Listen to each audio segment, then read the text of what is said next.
Governor Fubara must be held accountable for his baseless campaign of blackmail. We are certain that his penchant for propaganda will once again plunge Rivers into political unrest if this goes unchecked, thereby undoing the peace and stability which the sole administrator has painstakingly maintained. In conclusion, the National Good Governance advocates wish to remind everyone that behind every dramatic turn in history lies a crucible moment of painful reckoning. For some, the emergency rule may have seemed premature, excessive even. Yet, as we observe the return of peace, the reopening of institutions, and the restoration of public faith, we must acknowledge that inaction would have been catastrophic in this case. Because waiting for the breakdown of law and order to cascade into anarchy before acting is akin to refusing to deploy firefighters until the house is reduced to cinders.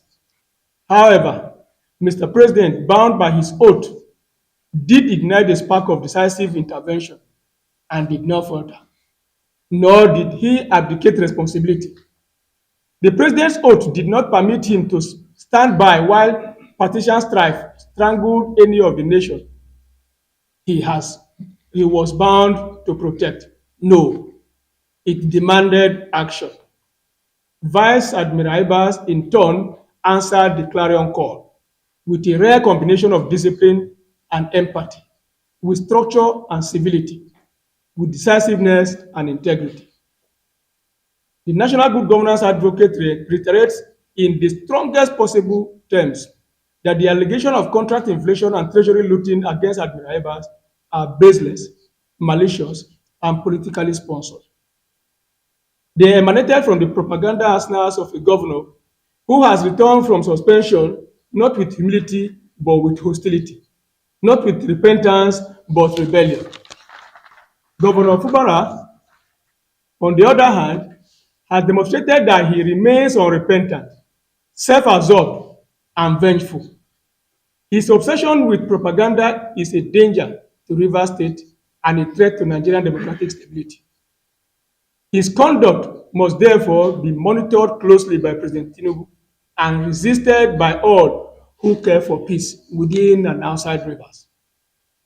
Let it be known to all, Rivers State belongs to its people, not to the whims of a rebellious governor.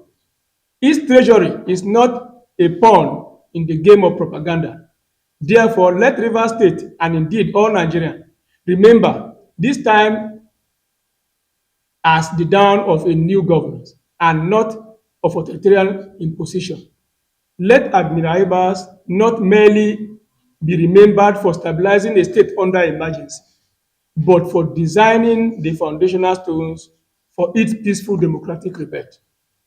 Indeed, the National Good Governance Advocate thanked Mr. President for his timely intervention and equally commend Admiral Ibas for answering a call to service once again.